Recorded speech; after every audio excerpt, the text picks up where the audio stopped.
Acclaimed by TBD, a fictional sci-fi comedy podcast.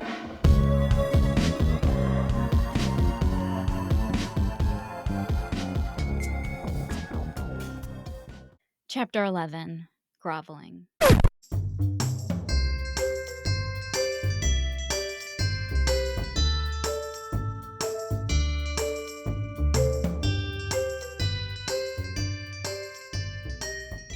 Ahoy, passengers!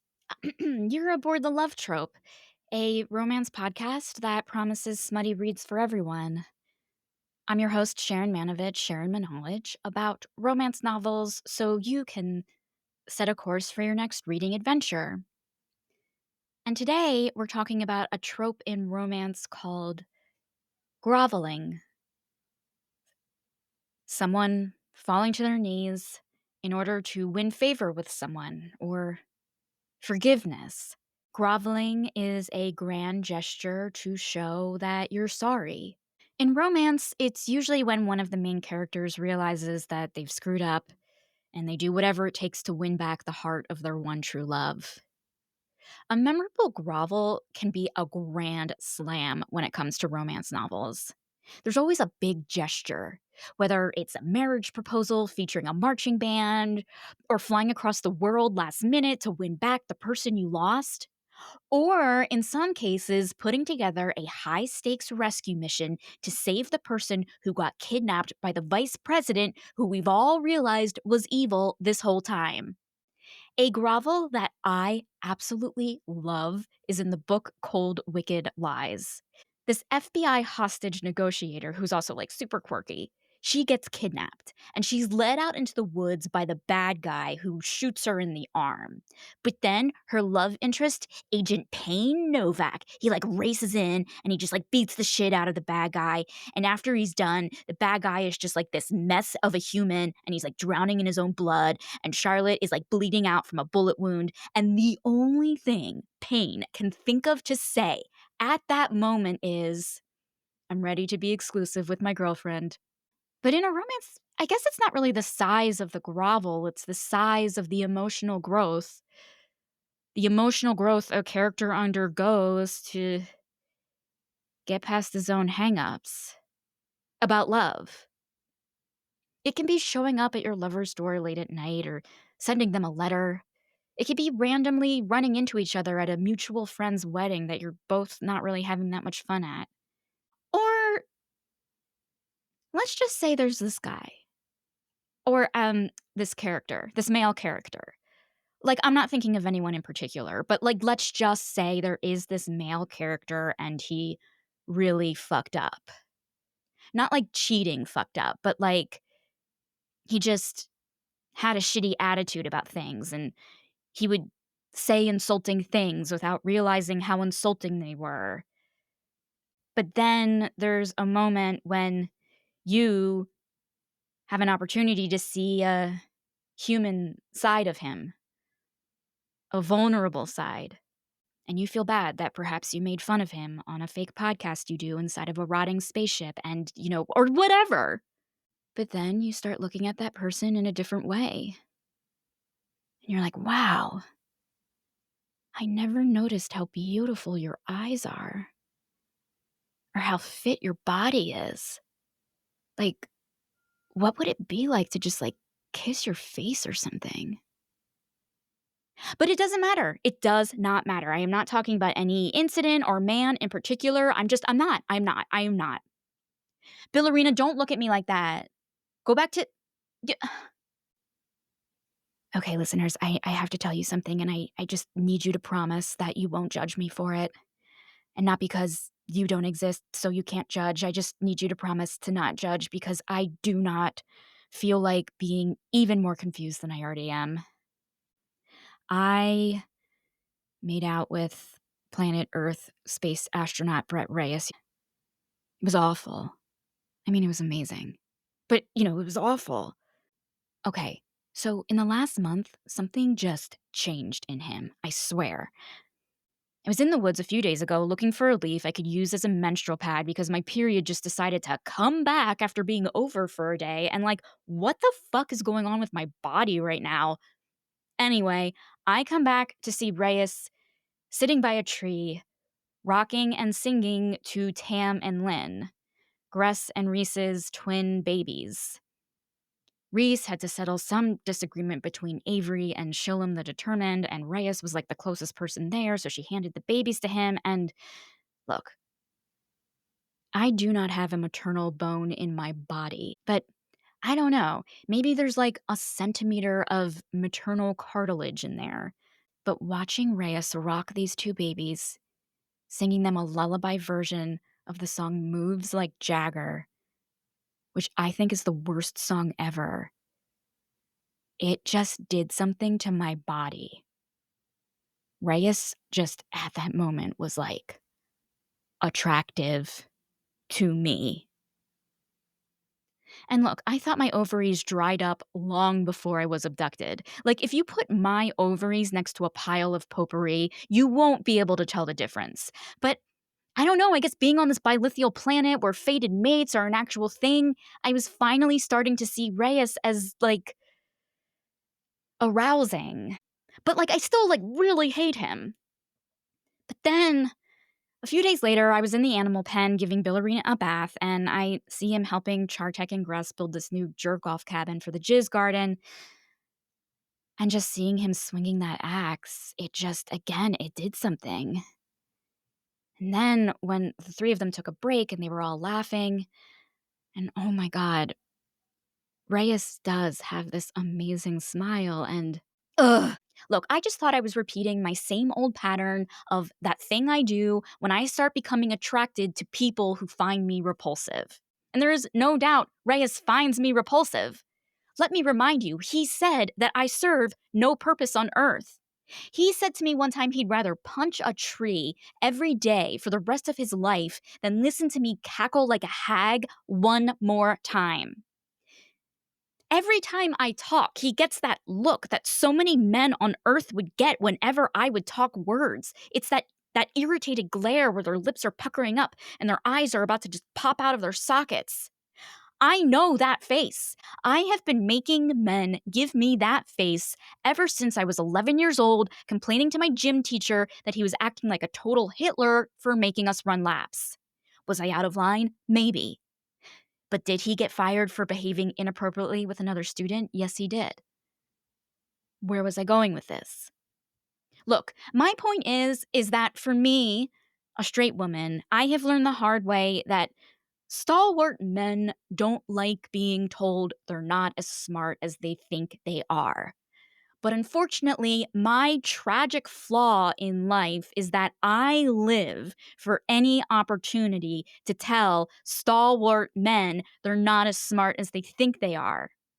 So believe me, when I started to find Reyes, like, attractive, I just figured it was my subconscious telling me that Reyes probably despises me more than anyone has ever despised me before. Which, sure, I get it. These are extenuating circumstances. But then, last night, when Billerina charged off to chase some alien squirrel, I found Reyes crouched behind the half statue, crying. Full on crying. Wailing, like sobbing like a baby. I didn't know what to do.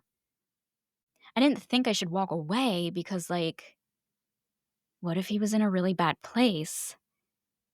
But I also didn't want to ask if he was okay because I know when I talk, I always make things worse. So I just sat down next to him. And then after like 15 minutes, he looks at me and he was just like, "We're really going to die here, aren't we?" And I just completely empathized with how he was feeling. It was so gross how much I empathized. So I just nodded and gave him a hug,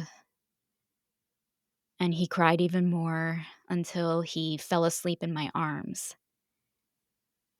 And when we both woke up this morning, it was so awkward. I start to say that I won't tell anyone that he cried, but then he immediately interrupts me and was like, "I never thought you served no purpose on Earth." I mean, other people do think that. NASA does, as does many major insurance companies and the government. And look, many systemic institutions see women your age as like an Amazon box. It's there to deliver what you ordered when you order it, but once you open and take out what you order, you don't really need the box anymore. And I was like, okay, I get it. I'm an Amazon box. But then he says, but I never thought you were an Amazon box. He was like, I shouldn't have followed those orders to not prioritize you during the rescue. And I know it makes no difference now, but for what it's worth, I'm sorry. And truthfully, I think he was saying that because he's sorry for him. He's sorry that him following orders resulted in him not being able to return to Earth. But then he was like, I was so sorry the second those words came out of my mouth. And I still didn't believe him. And I told him that. And Reyes kept insisting he was sorry. And then eventually I was like, okay, prove it. And then he just grabbed my face and kissed me. And then we made out against the crumbling remains of a statue for like a really long time. I don't know if it was like a hate makeout, like he was so repulsed by me that he had to make out with me, but I was like so repulsed by him that he became attractive. And I don't know, like that little makeout session, it was like amazing, electric. It, it felt right. Look, I know this guy isn't my fated mate, according to the laws of this planet. I never had a sex dream about him. I know that I'm immune to this bilithial energy on this planet. Like, I know I'm not going to bond with my fated mate like everyone here. But it doesn't mean that I can't find, like, a person, my person, right? Maybe I just needed to be kidnapped and marooned on a foreign planet with sexy aliens in order to realize that who I belonged with all along was a human man. Like, what if that is my love story? It would make for a really interesting book that would piss off a lot of sci fi fans. But it oddly feels like that's how my alien romance novel story would go if I were in an alien romance novel story. If I was. And maybe there's only one way to find out. And it's to open that book, I guess. Yeah. Okay. This has been Sharon Manovich, sharing my knowledge about romance novels. Bon voyage, and I'll see you next time aboard the Love Trope. Hi. Okay. This is Sharon. Oh God, I thought I knew what I was gonna say when I was racing over here, and now I forgot everything. But fuck. Okay. Reyes is the demon. The demon that I thought was fake. That demon that half of the survivors are off questing to look for. That demon. That demon is Reyes, who is here. He is at the camp here with all of us non-questers. He is living here and he is growing stronger amongst the most vulnerable people like me. I swear to you, I am not making this up. Okay, so earlier I was walking over to Reyes's home brewing setup in his ship to tell him, like, about my feelings or whatever. And then when I get to the entrance, I hear him monologuing to himself about how he once existed on this planet, but then he died when the old civilization of this planet died off. But then when all of us humans and sexy aliens crashed here, our energy mixed with this planet's bilithial energy allowed the demon to reawaken. And that demon is Reyes. And he has been reawakening ever since he quote unquote landed here. And he has been using the bilithial energy to get stronger each day. And once he does, he will unveil his true demon form and he's going to enslave all of us and turn all of us into like demon zombies, and we're all gonna just like destroy the planet. And before you ask, yes, I totally thought he was playing a prank on me. I am very prankable. I always have been. But then I saw his true demon form in the reflection of his home brewing tank, and it was this dragon-like face with like these sharp fangs, and it was made entirely of fire. And Jesus Christ, it's like at the end of The Little Mermaid when Sebastian discovers that Ursula has been that mystery woman, and like, this is insane. Like, reflections really do reveal everything. And okay, sorry, I'm babbling. Fuck. Jesus Christ, I can't even record a deadly warning without going off topic. What is wrong with me? Okay, look, I know this makes no sense, but nothing makes sense. I mean, I just discovered that the villain of this entire situation is right under our noses, and my first thought was to run and record an addendum to a make-believe podcast that no one will ever hear. But it needs to be validated somehow, and I don't know what else to do. Okay, maybe now I see why whoever wrote the warning on the tablet about the demon did it, to warn others, just in case, because they knew that they were getting fucked. So consider this me passing it on. To anyone hearing this, consider this a warning to the next civilization who happens to land here on this planet. This planet has a demon. It has a demon. And the only way to kill it is to dilate the demon's vital fluid containers. I wish I could tell you more, but honestly, that's all I know. So, future generations, good luck with that. Someone's coming.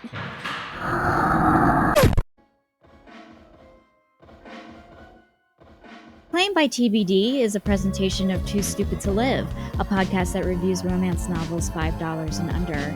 This episode is written and performed by Becky Feldman, music by Victor Natas and Codebox. Claimed by TBD is a work of fiction. Any similarities to actual persons living or dead is purely coincidental and would be pretty incredible. Thank you for listening and subscribing. Bye!